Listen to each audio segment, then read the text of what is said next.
Hey everyone. Um, so in this video, we want to talk about a new interface for installing and managing PyRevit installations and clones across your company with the new CLI, which is the command line interface tool. This video is sort of like most useful to you guys that deploy PyRevit across your company or have created your own clones of PyRevit or sort of like you have your own extensions that you want to make sure everybody's installed is using your extensions and stuff like that, or you have sort of like you want to deploy PyRevit core itself, not the tools that actually come with the PyRevit, to be able just to use the extensions that you have created and stuff like this. This CLI tool, the command line interface tool, I'm just going to call it CLI from now on. The CLI tool will be the core installer for PyRevit going forward. This doesn't mean that it actually replaces the nice installer that you download from the internet. It means that the new installer that's going to come up with the 4.6 version is going to use this CLI tool as its core to be able to get the PyRevit installed on your machines. Technically, what it really does is that you use the libraries behind the CLI tool to be able to get everything installed. Well, I'll talk about the first part of this video. I'll talk about the basics of it. So most of you out there, if you want to be able to manage multiple instances of PyRevit on your machines and be able to attach it and detach it from different Revit versions and stuff like that, can use this tool. My goal for this tool is to be a very powerful general utility around Revit. One big chunk of it is obviously installing and configuring PyRevit. So that's the first part of the video, and then the second part we'll talk a little bit more detail about the library behind this, which I'm calling the PyRevit Labs, which has common functions and stuff like that around that. And I'm hoping that in the future, going forward with version 4.6 and forward, PyRevit will use these libraries more and more to be more efficient on what it's doing and be faster and have less troubles with IronPython engines and stuff like that. Anyway, so to get started, basically the page for this project is here. Just like PyRevit under my name on GitHub, there is another project. It's currently private, but when I finish up with this video, I'm going to make it public, put the installer under releases, and put the link and everything under this video. The PyRevit Labs project is the host project that this CLI interface and the future GUI interfaces for installer and PyRevit configurator and stuff like that will live in. And it has also all the sort of like the common utilities that PyRevit tools, including the PyRevit for Revit, will use going forward. Some of them, like AutoCAD and Navisworks, are temporary placeholders right now, but I'm hoping that in the future we can create basically more generic common functions in these libraries. And this is not something that I'm going to do. This is going to be open source, just like PyRevit itself. So all of you can contribute your C# codes into this library. So anyway, that's how you'll get it. Follow the links under this video. Get the installer downloaded on your machine. I'm going to use this installer that I'm generating.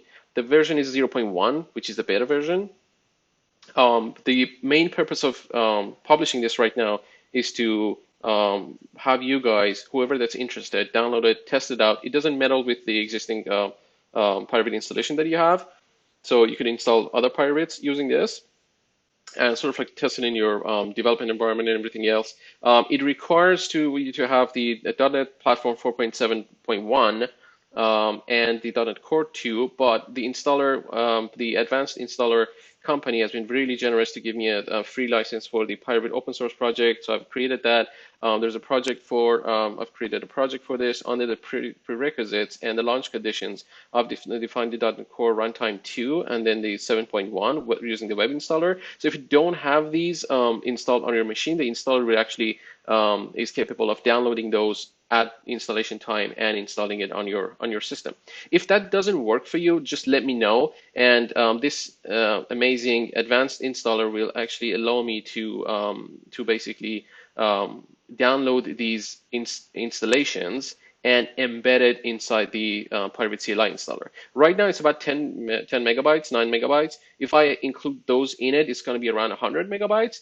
But if I see that most of you are having troubles getting this downloaded from the internet and stuff like that, I just include it in the installer to be done with it, and everybody won't worry about it. So anyway, I'm just going to double click on this and go to, um, it seems like I have already a version of it installed. I'm going to features, hit this since I can't find anything in it. Okay, I'm going to uninstall the older version.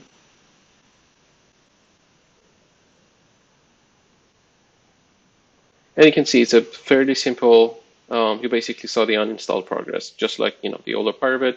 You can install it from here. Okay, I'm going to reinstall that.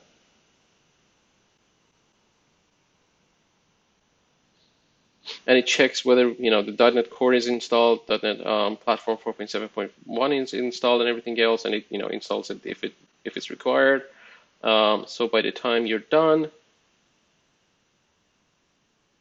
the PyRevit is installed on your machine. This is the PyRevit that I'm going to reference from now on. It's this PyRevit CLI tool, basically. I'm not talking about the actual PyRevit that you use on the Revit.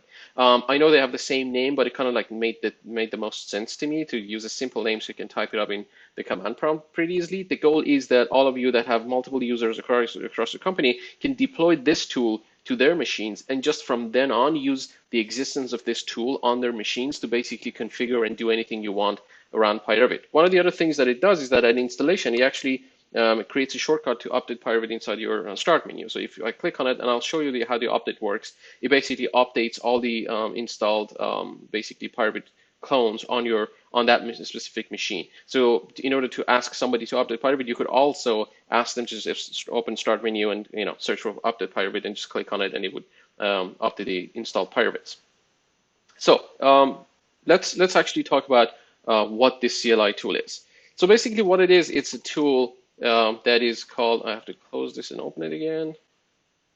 And I'm using, just to give you a little bit of heads up, I'm using Bash on the Windows. This is CMDR terminal. Make sure it digs. Okay. So what it does is basically the installer adds the path to your system path. So from then on, you can just type PyRevit, and you can see this range of options that are available under this tool. It's pretty comprehensive. Most of it is implemented right now. The only things that I don't have is the Revit add-ons handling, which I'm hoping in the future you can use this platform to install Revit Python shell, Revit lookup, and stuff like that. Those free open source add-ons for Revit through this. So it'd be nice. And then the init, the initialization tool set that helps you initialize an extension for PyRevit, initialize a tool bundle for PyRevit using, it creates the folder with the right name, with the extension that I've created, with the script inside it, and icon placeholder and stuff like that. So it's easier for you guys to just generate these tools on an as-needed basis. And then I can, inside the PyRevit itself, the PyRevit for, inside the PyRevit, inside the Revit environment, I can actually use these functionality to basically provide some of this in the Revit interface as well. So let's talk about what PyRevit is. I'm going to keep this open on the side so it's easier to, let me actually see if I can make it slightly smaller. Okay, and then let's clear the screen and talk about what PyRevit is. Okay, so first of all, the first one is PyRevit Help. If you need help about using the tool, just type PyRevit Help, and it opens the web page for the PyRevit Labs for you. Right now it's private, and I haven't updated this yet because I've been working on it. Like the interface has changed quite a lot, but by the time I publish this video, you'll see the new version of this out there. The examples and the installation is going to go like this. I'm going to complete it in the upcoming week. But basically, when you download this and open it, you should see the same set of basically options here on that page. But going forward, that page would be the primary help for PyRevit CLI tool, and you can see all the examples and how to use different commands and options and stuff like that. To see the old school help, like the console help, you can either use the -H or dash help like that. And for you guys that are not familiar with using command prompt tools, whenever you see something like this that has a vertical line here, it means or. So either -H or this.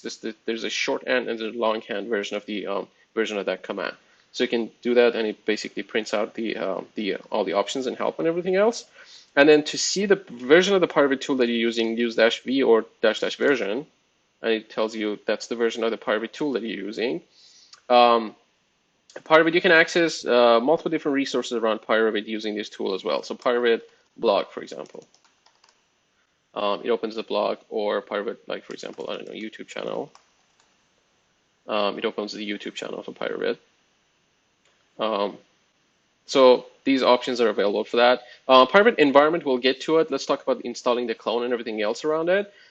Generally, PyRevit gets installed into the PyRevit inside your roaming, basically path.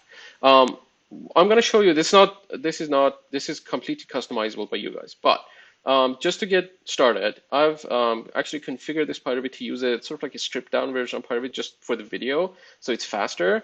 So I'm going to show you when you install this tool how you can get an installation, a clone of PyRevit on your machine. And the way it works is that mostly I'm gonna talk about this sort of like this command option right now. This PyRevit manager, PyRevit CLI tool, can manage multiple different clones of PyRevit. A lot of times, like specifically me or the people who develop for PyRevit might need to have multiple clones on their machine, so they have different branches readily and easily available to them. So I have one that's the main branch, that is the head of the branch, and I basically open it up, do the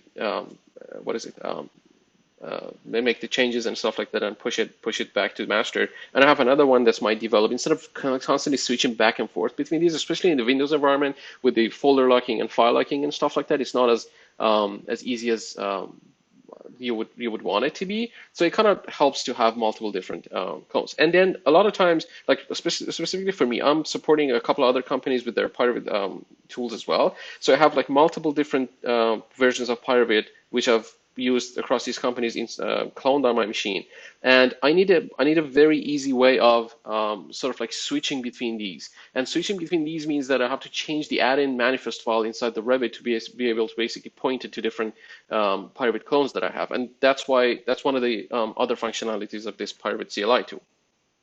So let's just talk about the clone. PyRevit clone command clones a version of PyRevit from the actual repository onto your machine. There are two versions of this. One of them works with basically assumes that you want to use the PyRevit on the web from the GitHub. The other one is the one that has the repo or archive URL. So you can give it a zip file of your own PyRevit basically fork, or a repo URL wherever you have it on Bitbucket, on your own company Git hosting platform, anything else, and you can install your own fork of PyRevit using this tool as well. So the main difference between these two is that the second one accepts a Git URL or a zip archive as the deployment source. The first one obviously downloads from the actual PyRevit GitHub page. The way that PyRevit Manager, the CLI tool, manages these is that it assigns, and you have to assign a name to each one of these clones. So I'm going to say PyRevit clone, and you see in front of the command says clone name. So I'm going to type main for the, actually let's not type, let's call it main, dev. I'm going to call that clone dev.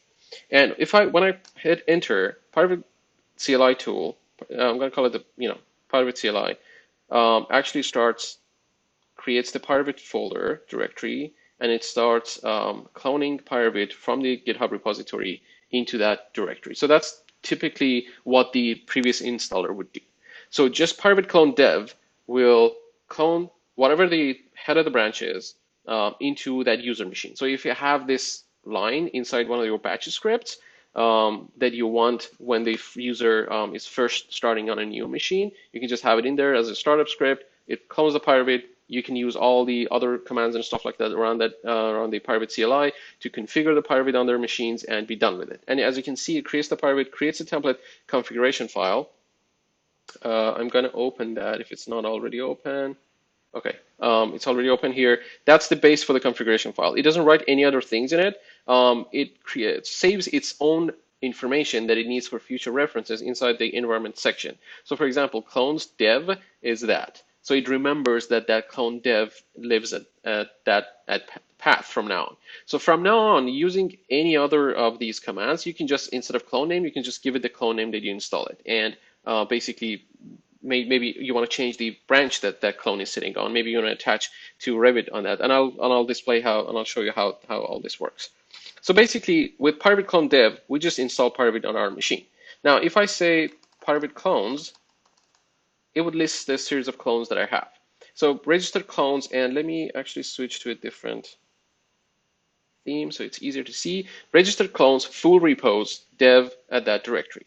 And there's another option for registered clones, no git from archive. So what I'm going to do is that I'm going to say clones, and I'm going to use the delete here. Delete. I'm actually going to use, well, let's not do that. Let's say, let's talk about this, the no git option. So I know a lot of you, especially for the ones that use PyRevit in big company environments, they don't want the full Git repo to be deployed to the user machine. Do you want to kind of have a control over what version of Revit is exactly, what version of PyRevit is exactly out there and everything else? Or you are sort of like, you care about the size, the folder size of PyRevit, and you want to be able to control that. So what I've done is basically I've added an option of no git option to this, that if you use that option, the PyRevit CLI will actually use the zip file here, download it to a temporary location on the temp folder under the machine, and then it expands it into extract it basically to the directory that you want to be at. So, and then using the tool, you can actually, it's an optional, but you can specify the destination path here as well. So I'm going to say PyRevit clone. I'm going to call this dev2. That's the new clone that I'm creating. And I'm going to say, put it under ctemp, dev2. And the reason that I'm typing C here is I'm using bash, so it's Unix, sort of like POSIX formatted paths. And that's how you show the C drive in there. And I have that C drive open in here. Let's see if I have, let me delete the older one that I had here, just for the sake of, okay, and then I don't know what that is. Okay. A couple of Revit files, for example, that we're going to talk about later, but basically that's that. So provided the PyRevit clone, the clone name, provided the optional path for it, I can set the branch and the deployment. The branch is fairly straightforward. You basically can decide and provide which branch of PyRevit you want to install. Is it the main branch, which is the default, you don't have to say anything, or if it has any other branches. That option is also available if you're using your own repository, so whatever branch that you're using, it installs that. The deployment we'll talk about, but what I want to use is the no git option. So I'm just going to say no git. And we're going to do that. So the PyRevit CLI is downloading that zip file from the PyRevit repository right now. And is going to basically create and expand it into the C folder. So pretty soon we should see that showing up here. In the future, in the future versions, I'll actually start adding progress bars to this.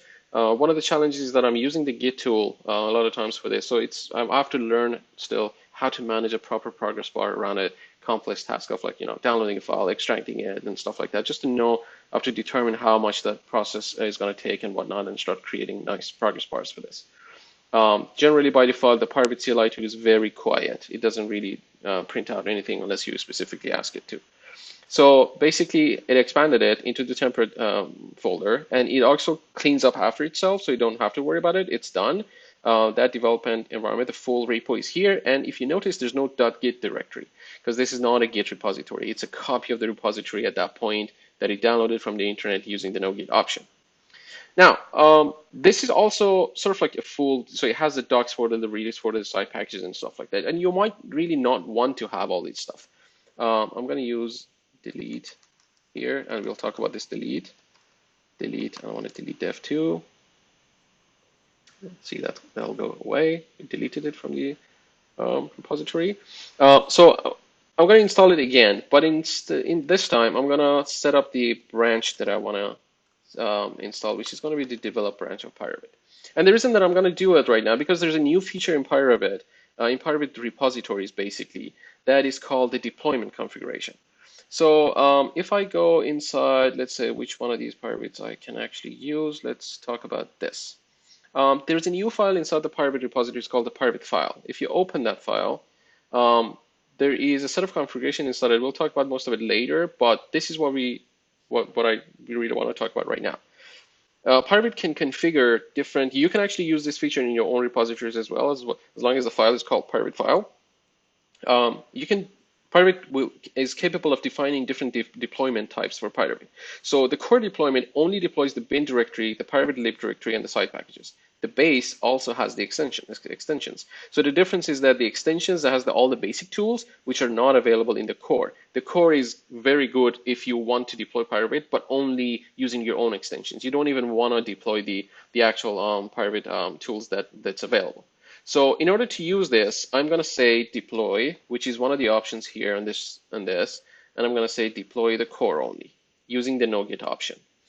This deployment is technically right now is only implemented for the no-gits because I have to figure out how to use the libgit library to be able to check out those directories into the working tree from the Git repository. Well, it's a little bit of technical, but when I figure that out, the deploy option will also work for no Git options, for normal Git repositories that are out there as well. So you will be able to have a full repository of PyRevit only with a certain number of folders checked out. So I'm going to click on this, and we'll be able to see that it'll re-download the file and everything else and basically place it here. So while that's doing its job, if you say PyRevit clones, as you saw, it lists a series of clones that have been installed on the machine. There's a couple of other tools around it. You can, there's add and forget that I won't show how it works, but basically it's super simple. If you have a clone of PyRevit already on your machine and you don't want to use the PyRevit clone to clone a new one, you can add the existing ones that you have to the PyRevit CLI configurations using these two. So PyRevit clones add, give it a name, and just give it the path that you have. Or PyRevit clones forget all the clones or just the clone name. So if I want to forget a clone from the configuration, but I don't want to actually delete it from my machine, I can use the forget option. So these two just in case you needed it. The installation is done under temp. There's new dev2, and as you can see, there's only been PyRevit lib side packages, and it throws a pyrevit.args file in there that basically records the arguments that you provided. It remembers that you provided the develop branch and the core deployment option.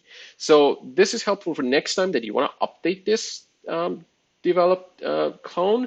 It actually pulls this configuration out of it, re-downloads everything, because this is not a Git repository, it's just a set of files. So to update it, what PyRevit CLI does is just deletes everything and re-downloads it and places it in place. And that's why it kind of needs to remember the configuration that you give it when at installation time, at clone time, basically. So it just reads those, deletes this whole folder, and creates a new one out of the archive that is the main archive of the PyRevit or whatever archive that you're using for your own deployments. So that's how it basically that works. So now if I say PyRevit clone, PyRevit clones, I can see that there's one registered, which is the full repo, and there's the dev2, which is the no-git repository. From then on, PyRevit really doesn't treat these two, PyRevit CLI, it really doesn't treat these two differently from each other. There's only one thing that the clone, the no-git, because it's not a Git repository, you cannot set a branch or sort of like, commit version or a specific version on it. It's basically just set, you download the archive at that state moment and place it in there. You can always update it to whatever the most newest version of the PyRevit is, but that's basically it. You can't change the branch and everything else because it's not a Git repository. So let's say I want to rename that dev2. So I can say PyRevit clones rename dev2 to dev no git, let's say. I don't know. So it renames that. That's how you rename the clones that you have created, and all of these changes will be reflected in a configuration file that that basically is the same configuration file that PyRevit uses. It's just a different section for the PyRevit CLI.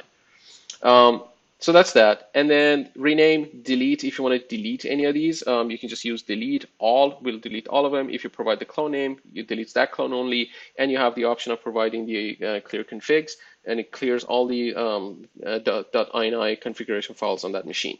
You can change the branch or even see the branch. So if I want to say PyRevit clones branch, the second one doesn't have anything, so I'm going to use dev, and it tells me it's on branch master. And even if I want to know the commit on it, you can also use the Git tool to get that information, but it's sort of like, very simple, easy way of just using the PyRevit tool to do it. So that's that. And you can, if you want to set it to a specific commit, you can just type the commit in front of it. You see that in front of the commit says the clone name, and then the commit hash or the branch name is optional. The tag name I haven't implemented yet. I have to do that, so you can set it to a very specific tag name. But that'll come up later in the later version, in the full version basically. And then what you see is the PyRevit clones update. So I can say PyRevit clones update dev, and it would go in and update the dev. Now, because it's super silent right now, I'm going to use the debug sort of like option here, so I can see all the messages, and it shows me that that PyRevit is already up to date, and it shows you all the everything that's in there. So if you, I don't know, if you want to get into it and see what it's exactly doing, it's pretty verbose on the type of commit message, the debug messages that it reports. So you can always use that debug option, debug switch. So now we have a clone of PyRevit on our machine. From now on, I'll just work with these two that I've installed on the machine.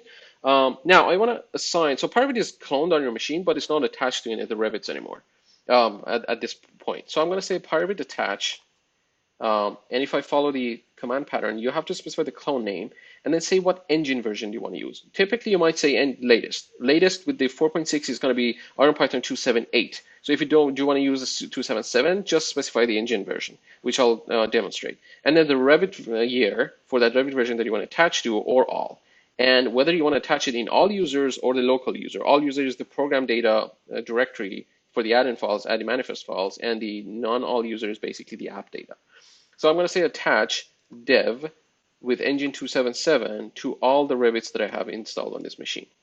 And it basically does that. So if I go inside that PyRevit file, you can see, actually PyRevit add-in file, you can see the user app data, app data roving PyRevit that we cloned. That's the main clone that we, the full Git that we cloned. The bin engines 277 has been connected to Revit 2.18, and this is the one that I have open for Revit 2018 here. So if I want to use a different engine, let's say there are two other options, Dynamo Safe, you can use that. Dynamo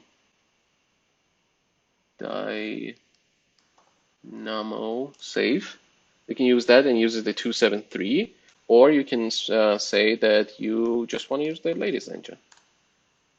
And then 278 is the latest one that's available inside that repo. And none of this is really hard-coded into the tool. The tool actually closely knows the PyRevit Git environment, Git directories, partly because of this existence of it. So it knows where the engines folders are and everything else, and it looks up for that, whatever that's the latest engine that's available in that, and you can basically install it from there. So you can use these. You don't have to change the PyRevit CLI tool itself to make it work with your own forks of PyRevit repo, wherever you have that engine basically placed.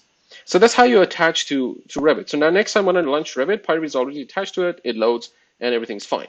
And if you want to detach it, you can say PyRevit detach. You don't have to specify technically a repo.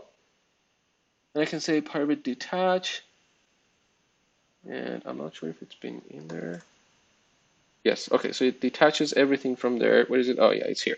Detach all or Revit year. It doesn't make sense to specify the clone here because at any point in time, there's only one repo that's attached to Revit. You can't have multiple of them attached to Revit at the same time. There's a lot of conflict that happens. Maybe if this is absolutely required, we'll have it in the future, but there's a lot of conflict around in the way the IronPython engines load and stuff like that. So that's never really a good option to have. And then if you want to see the PyRevit, I'm actually going to attach it again.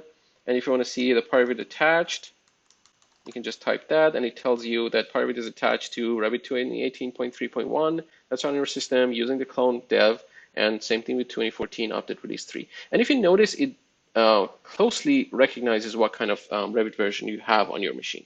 And the reason for this, and I'll demonstrate this with the file example, is that I've actually built all these, if I go inside the Revit controller, I built all these build codes for whatever that I could find from different resources into the code. So by looking at the build code of your Revit, it actually recognizes exactly what version. Like for example, if it sees this, it knows that it's 2018 first customer ship. And that's the information that's been provided mostly by Autodesk in their forums and stuff like that. So I've copied this into the code. One of the benefits of this is that the PyRevit has a set of tools around Revit that will show you. But basically, you can say PyRevit Revit's file info, and I can say temp, C temp, and then project, and I'm going to use one of the projects as an example, and I can get the file information about the project. One of the most valuable ones is that which version and build of the Revit that this was created in. Is it worksheet or not, last save path, document ID, open worksheet settings, last view, and the document increment. And I'll show you how this line works, but basically just because we talked about it, it's right here. PyRevit Revit's file info. You can give it a file or a directory, so you can just give it your whole data directory for all your projects, and it generates a report, a long report of all the Revit files that you can find with all this metadata about them. Or if you want to see it in a CSV, just say, dash CSV and give it an output file, and we'll write all this information instead of to the console to a CSV file about all the projects that you have, all the Revit files that you have, whether it's a family or anything else. You can actually use a family file that it basically tells you model is a Revit family, its category is a casework, and host category name if it's hosted or not. So it grabs all this information from the basic metadata that's saved inside the Revit models. So you can use it for Revit models directly, family models, or a directory that find all the RVT and RFA files, and it generate that output report for you. So one of the other things that, the way we got through this is we talked about how PyRevit CLI sort of like understands what Revit versions you have on the system. Let's just jump into and close this Revit. The Revit add-ons, that's one of the things that we talked about at the first of the video. It hasn't been implemented yet. I'm hoping that I can implement it in the future. So PyRevit would be the official package manager for all the, well, not official, but just a really good handy package manager for all the open source projects that are available for Revit. They're technically, these are not the PyRevit extensions. These are the ones that are proper C# add-ons and whatnot that have a proper installer in the internet, and you can download the installer and install it for you. The three ones that I want to talk about is the PyRevit Revit. So if I'm going to say PyRevit Revit and then say installed, it lists all the installed Revits on this machine. So you can use that to basically check what kind of Revit versions your people have installed on their machines. And if you don't say installed, it actually lists all the running Revit. So if I have this Revit running and I launch it, it tells me that that's PID. It again natively recognizes because it grabs the Revit.exe file and it extracts the build number from that Revit. It actually exactly tells you which version of Revit you're running, what language code it has, and where's the path to the installer. So it knows all the running instances. And if there's anything that you want to do on the Revit side, and we want to make sure all the Revits are closed at that point, you can say just Revits kill all, and it would kill as you see the Revit went away. That's one of the options that you can say, or you can just say kill all 2018. So it kills all the 2018 Revits that you have open. So the file info that we talked about, the Revit we talked about, the kill all, and the file info that we talked about. So there's a little bit of a couple of options around managing the Revit itself. And the reason the PyRevit CLI needs this is to be able to make sure that, for example, it wants to close all Revits before doing a major update on PyRevit. So just make sure that nobody's using PyRevit at that point. I'll have a couple more options that I'm going to add to this. Like, for example, at update, there would be an option to say, ask the user whether they want to close their Revits or not, that kind of stuff. So that'll come up with the full version. And then the attach we talked about. And then from this on, there's a set of commands for PyRevit extensions. And the PyRevit CLI is basically the official package manager from now on for PyRevit. So I can say PyRevit extensions, and I can say search for, I don't know, Apex. And it downloads the JSON file that's on the web, on the PyRevit repository, to your machine, to a temporary directory. It reads all the extension definitions in it, looks up the PyRevit, the extension that you defined, and the term that you searched for, basically, and it'd be able to basically show you if that extension is available for PyRevit or not. The term for the search is a regular expression. So you can say, I don't know, whatever, and it lists all the extensions that are available. Or you can say, something that has anything in tutor in it, PyRevit tutor. So it basically does that, and it ignores the case just to make searching easier. Excuse me, just to make the search easier. So basically, that's how you get to see if a certain extension is available for PyRevit. And sometimes you want to see an info about it. So I'm going to say info about Apex, and it dumps the sort of like the JSON file at the moment for that extension. There is also information about help and open if that extension is installed on a machine. And the way you install an extension, we jumped sort of like through it. I just wanted to show you how you can search for an extension before you actually install it, so you can see the extension first, what you want to install. The way you install it is you say PyRevit extend. So PyRevit extend And in front of it, these two options are available. Just like the clone, that there is an sort of like a version of the command that installs from the official repositories, and there's another one that installs from whatever repository that you want. There's two options for the extend as well. The extension name, the destination path that you want to install, what branch you want to use, or you can say, I have an extension at this repo URL. It is a library extension. Install it to this destination path and use that branch. This extension doesn't have a no git option at the moment. We can work on creating it in the future.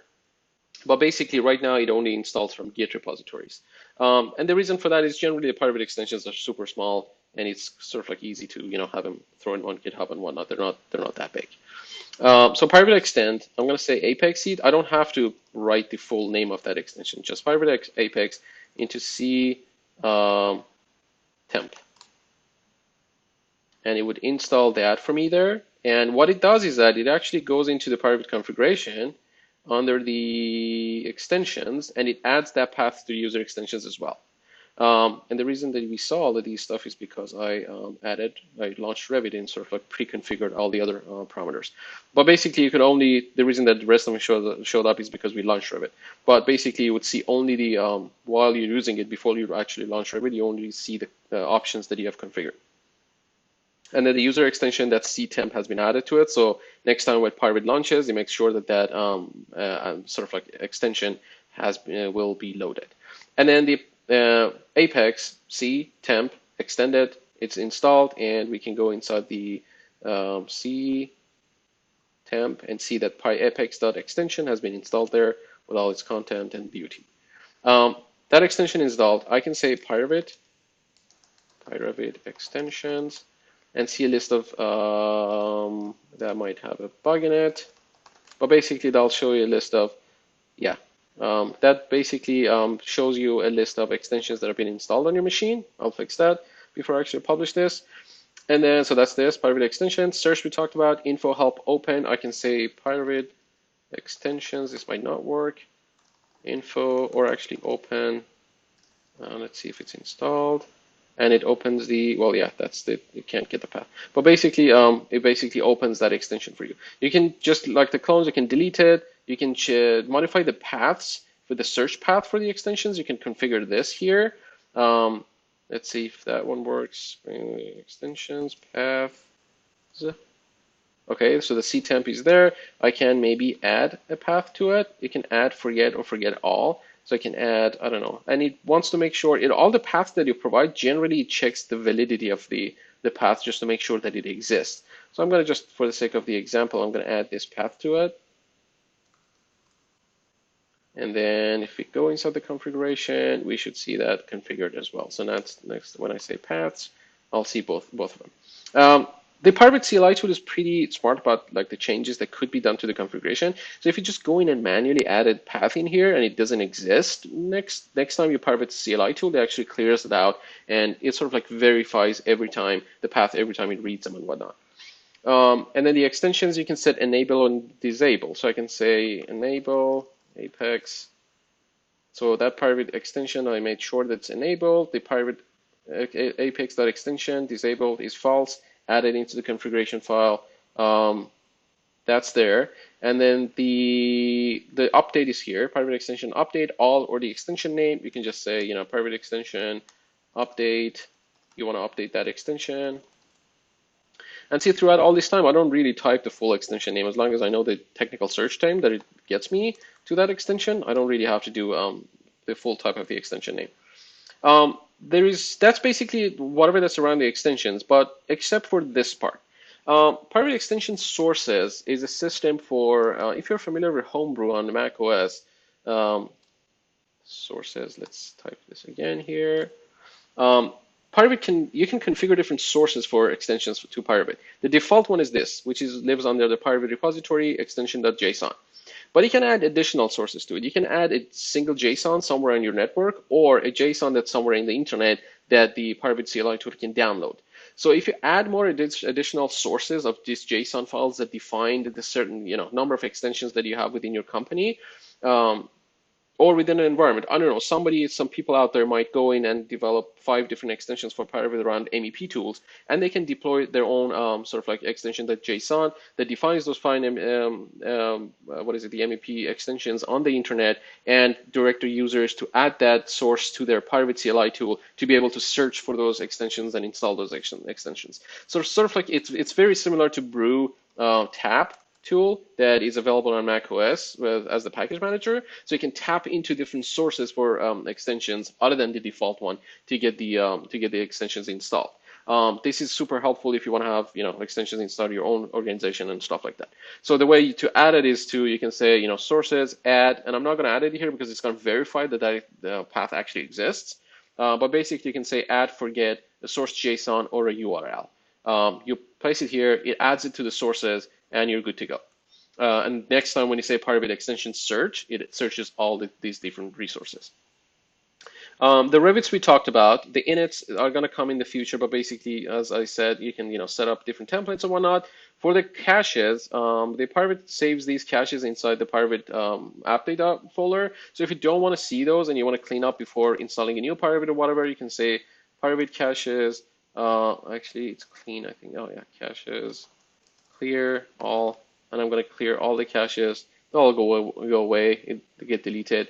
And then after this, it's the PyRevit configurator. So this is after you're done installing the PyRevit and making sure that it's attached to the Revits that you want and whatnot, you can actually start configuring the PyRevit.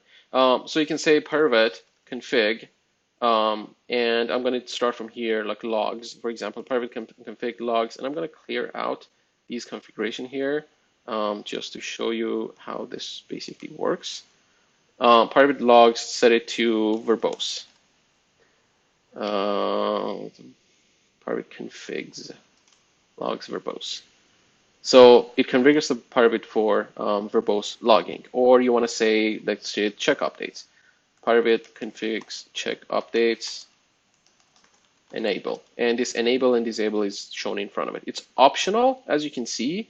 I just enabled it. If I don't provide a setting for any of these configuration, you're reading back the configuration. So it says check updates is enabled. Or if I want to say disable, and then I want to read it back again, it says disabled. So everything else, PyRevit configs, maybe rocket mode, you want to also enable. So as you can see, it only adds the stuff that you're actually doing. The rest of the stuff will be filled in by default when actually PyRevit loads. So it goes through all the different standard core options. I've added all these as actual commands to make sure that everything is sort of like simple. So for example, if you usage logging, you want to activate usage logging. I'm going to say usage logging enable. I'm going to say usage logging. It actually enables enable and set the file, for example, to ctemp. I'm going to use to that directory. So if I go inside the configuration, I can see that the usage logging is activated, the log file path has been set, and I used this set basically usage logging enable file or server. You can get the destination path. You want to set up file or server or 2 commands for both.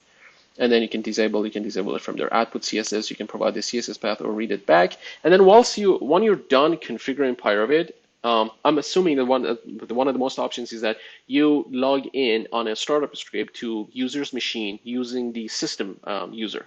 The system user cannot write to the user profile. So what it basically happens is that you want to make sure that the PyRevit configuration is placed somewhere that's recognizable by PyRevit. So when the user actually signs into their machine and launch PyRevit, PyRevit will grab that information from that configuration file. And that configuration file is located on the program data, very similar to app data. Oops. It's just that accessible to all the users and the system user. PyRevit, which doesn't exist here right now because we haven't used it. So the way you do it is that you do all the configuration that you need for PyRevit inside the system user, and then you say PyRevit configs seed. And it would seed the configuration file to this folder, creates the PyRevit directory, places that file there. There's another option for this that's going to come up in 4.6, PyRevit 4.6, is you can lock this configuration file as well. So if you see the lock, it makes sure that the only user that has access to it is you as the system user, or whatever that user is configured at that time. And this means that the next version of PyRevit, when it sees this configuration file and doesn't have access to it, it doesn't even load the PyRevit settings. So it assumes that you do not want the user to be able to make adjustments to their PyRevit environment. So that's how it works. And then for all the other options that you might have for your own extensions and everything else that get saved inside, or the tools that get saved inside the PyRevit configuration, you can just say PyRevit configs, and you can say, your section, my section, and just make sure it's separated with the actual option with a colon, my section, my config, enable. And if I go inside the configuration file, you can say there's a my section, my config enabled. So you can do this for all the tools and whatever that you need. Or you can just, instead of enable, disable, you can, give it a different value. And it would configure that value for you. There's one other option here for configurations that is sort of like a verb, and you say PyRevit config instead of configs. You can say PyRevit config and give it a configuration file.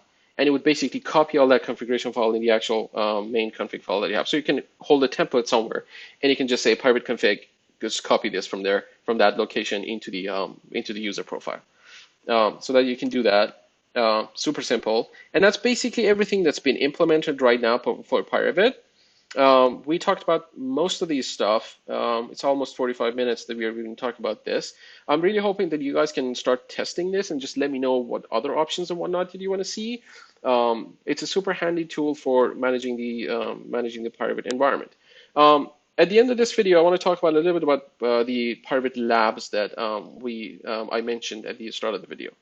So PyRevit Labs is a sort of like a repository, a big repository of different modules. So I'm going to actually jump in. I'm going to say which PyRevit to get to the installation directory. And I'm going to use that. It's under program files.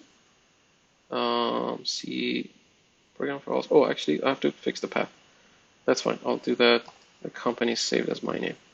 PyRevit CLI, and then so these are all the files that get installed with the PyRevit CLI.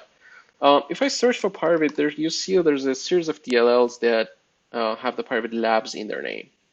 There's a bad view of the file, so I'm just going to go here. I'm going to sort it by type. Okay, so PyRevit Labs. Common has a lot of common functionality. That's this project here. Common utilities for making sure the path exists or the directory exists and download the file and stuff like this. There's an error management that helps you're managing error across all these different modules. Extensions, there are C# extensions for strings extensions and stuff like that. Git installer is actually here. The global configuration is here. Sort of like common utilities that all the other PyRevit modules will use. There's a CLI version that's very specific to CLI tools that is the console provider. For the console, for the WPF apps, there's a section for WPF. There are a couple of windows and controls and stuff like that inside it for the tools that we're going to create around PyRevit. And there's a language module in there that I'm hoping in the future will hold all these strings in there as a string library that could be changed for different locales and stuff like that. And then PyRevit Labs, the target apps, the apps that the PyRevit platform is targeting, AutoCAD, Navisworks, and Revit. Right now, Revit is the one that's most implemented. All the PyRevit functionality that we used inside the PyRevit CLI tool, everything in there, everything inside the CLI tool is actually inside this PyRevit module. So if you go, I'll show you where the CLI is. If we open it, basically all the core logic is in that module. You can start using that's an open module. You can even download this DLL, compile it, use this DLL inside your own C# tools to be able to use all this functionality. For example, you want to create a tool that needs to find the installed Revit versions. You can just use the PyRevit target apps and the Revit controller and go inside the Revit controller and ask for list the running Revits or list the specific version or list the installed Revits and everything else. So all this code is actually provided to you guys for free that you can use. And then the Revit, there's one here that's the Revit Server Configuration Manager. It looks up the Revit server configurations on the user machine, and you can get available servers, like what servers are available, and it passes you the configuration and stuff like that. So you can use this, and then the PyRevit core itself is here, PyRevit extension, the clone, the constants around PyRevit, like the links and paths and configuration names and stuff like that,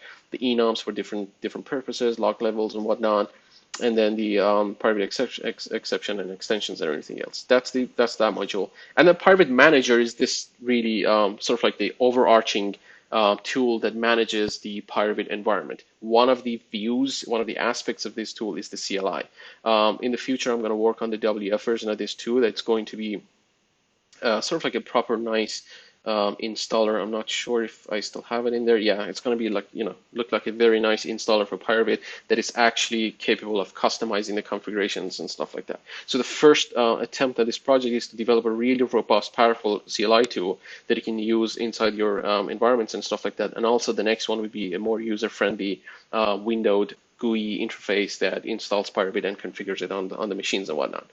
But both of these will use the functionality that's inside the Revit. There's a very clear separation of concern on this project, so I'm hoping that you can, if you start developing and contributing to the project, keep it that way.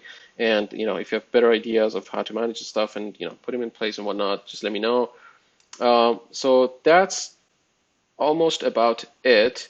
There is nothing else that I want to talk about right now at the moment, but let me know if you have any other questions. I think I've gone through all the topics that I wanted to talk about. So I'll place the link to the PyRevit installer on the PyRevit Labs on the releases. You'll see number 1 in here, which is going to be the beta release for the PyRevit Labs. Get it installed. Let me know of your comments. Thank you for watching this. We'll talk soon.